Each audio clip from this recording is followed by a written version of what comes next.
Praise the lord. ఈ సాయంకాలపు వేళ దేవుడు నీకు ఇస్తున్న వాగ్దానము యెషయా గ్రంథము 41వ అధ్యాయము 10వ వచనం. నీవు నా దాసుడవనియు నేను నిన్ను ఉపేక్షింపక ఏర్పరచుకుంటున్ననియు నేను నీతో చెప్పి ఉన్నాను, నీకు తోడై ఉన్నాను, భయపడకము. నేను నీ దేవుడనై ఉన్నాను, దిగులు పడకము. నేను నిన్ను బలపరుతును, నీకు సహాయము చేయువాడును నేనే. నీతి అను నా దక్షిణ హస్తంతో నిన్ను ఆదుకుందును. దేవుడి వాక్యం ద్వారా చెప్తున్నాడు ఏమంటే, నీవు నా దాసుడు, నేను నిన్ను ఉపేక్షించకుండా ఏర్పరచుకున్నాను అని నీతో చెప్పాను, నీకు తోడై ఉన్నాను కాబట్టి నువ్వు భయపడద్దు.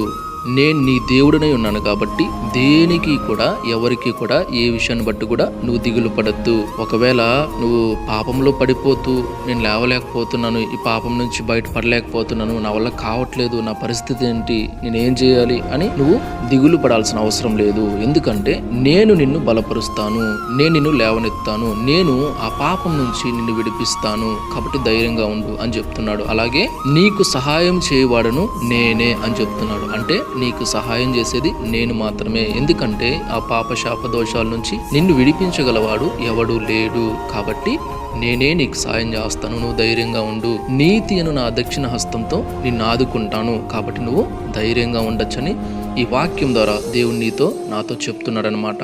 కాబట్టి ఈ సమయంలో పడిపోయానని, తప్పిపోతున్నానని, పరిశుద్ధంగా జీవించలేకపోతున్నానని బాధపడద్దు, దిగులు పడద్దు, ధైర్యంగా ఉండు. దేవుడే నీ జీవితంలో ఖచ్చితంగా కార్యం చేస్తాడు. కనిపెట్టు, ఆయన పరిశుద్ధాత్మ కోసం కనిపెట్టు. ఖచ్చితంగా దేవుడు ఆయన పరిశుద్ధాత్మ నీకు ఇస్తాడు. పరిశుద్ధంగా నిన్ను దేవుడే నిలువబెడతాడు.